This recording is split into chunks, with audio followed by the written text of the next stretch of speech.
સતત સ્પર્ધાના આ યુગમાં લોકો જિંદગીની રેસમાં આગળ નીકળી જવાની તાલાવેલીમાં જીવનનું મૂલ્ય સમજવાનું ચૂકી રહ્યા છે અને એટલે જ આત્મહત્યાના આંકડા ચોંકાવનારા અને ચિંતા જન્માવનારા બનતા જઈ રહ્યા છે।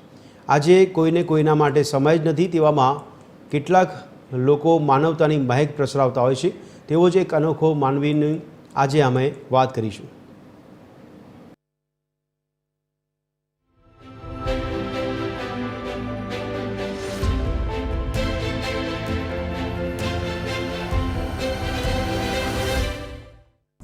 નવસારીની પૂર્ણા નદી પરનો બ્રિજ સુસાઇડ પોઈન્ટ બની ગયો હોય તેવો ઘાટ સર્જાયો છે।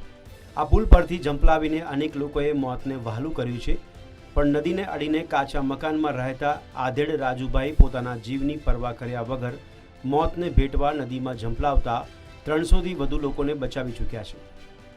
કોઈ જ સ્વાર્થ વગર જ રાજુભાઈ લોકોને બચાવી માનવ સેવાનું ઉત્તમ ઉદાહરણ પૂરું પાડી રહ્યા છે। તો તંત્રએ તેની નોંધ તો લીધી, પણ માત્ર સર્ટિફિકેટ આપીને તેમને બિરદાવવામાં આવ્યા છે। કોઈ બી વ્યક્તિ આવે કૂદવા સારું, ગમે તે આવ્યું હોય, કંઈ ઘરમાંથી કંટાળી ગયેલા હોય, કંઈ એમ તેમ માનસિક જતું રહેલું હોય, કારણ હાઈસ્કૂલમાંથી નપાસથી આવી પોયરા તો નદીમાં બી એમ કૂદવા આવ્યા હોય, કોઈ જીવતા કાઢ્યા, કોઈ એક્સપાયર થઈ ગયેલા કાઢ્યા ના રે। આ પુલ પર જે જરૂરી લગાવવાનું છે જારી એ નથી લગાવતા। મારા પાસે એક સામાન બી કરેલું છે કે મારા પાસે કલેક્ટર સાહેબનું પ્રમાણપત્ર બી છે। આ તરફ આપઘાતના વધતા બનાવો પણ અંકુશ લાવવા માટે સ્થાનિક આગેવાનો પૂર્ણા નદી પરના પુલ પર રેલિંગ લગાવવાની લાંબા સમયથી માંગ કરી રહ્યા છે, પણ માંગને જાણે કે નજરઅંદાજ કરવામાં આવી રહી છે। નવસારી શહેરના પ્રવેશદ્વાર સમો આ બ્રિજ નેશનલ હાઈવે ઓથોરિટીના દેખરેખમાં આવે છે, જેમને બ્રિજ પર પ્રોટેક્શન ગ્રીલ લગાવવામાં જાણે કોઈ જ રસ ન હોય તેવું ફલિત થાય છે।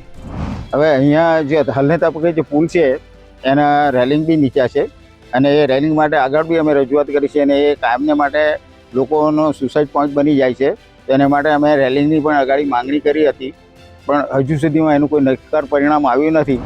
ગંભીરા બ્રિજ દુર્ઘટના બાદ આ બ્રિજનો પણ સ્ટેબિલિટી રિપોર્ટ કરવામાં આવી રહ્યો છે, પણ સ્થાનિકો જણાવી રહ્યા છે કે રિપોર્ટ જે આવે અને આગળ જે પણ કાર્યવાહી કરવામાં આવે, પણ બ્રિજ પર તાત્કાલિક રેલિંગ લગાવવામાં આવે। આ માનવતાની મહેક પ્રસરાવતા રાજુભાઈ જેવા લોકો ક્યાં સુધી લોકોને બચાવી શકશે? નવસારી શહેરમાંથી પસાર થતી પૂર્ણા નદી પરનો આ બ્રિજ આત્મહત્યા કરવા માટેનો સ્પોટ બની ગયો છે। પોતાના જીવનથી હારેલા થાકેલા લોકો અહીં આવી બ્રિજ પરથી મોતની છલાંગ લગાવી પોતાના જીવનનો અંત આણતા હોય છે।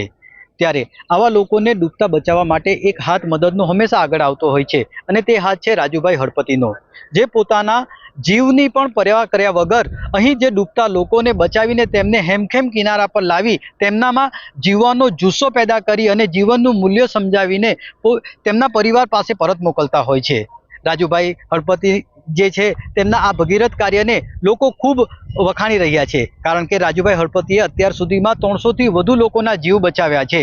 તેમના આ ભગીરથ કાર્યને યોગ્ય સન્માન મળે તેવી માંગ સ્થાનિકો કરી રહ્યા છે। તો બીજી તરફ આ બ્રિજની સુરક્ષાને લઈને પણ લોકોએ તંત્રને રજૂઆત કરી છે કે આ બ્રિજ પર સીસીટીવી કેમેરા મૂકવામાં આવે, યોગ્ય જાળીઓ મૂકવામાં આવે અને ગાર્ડ બેસાડવામાં આવે, કારણ કે આજે સુરક્ષાના જે સાધનો જો પુખ્તા કરાવવામાં આવે તો આત્મહત્યાના બનાવો છે તે અટકાવી શકાય તેમ છે। પરિમલ મકવાણા, TV13 ગુજરાતી, નવસારી।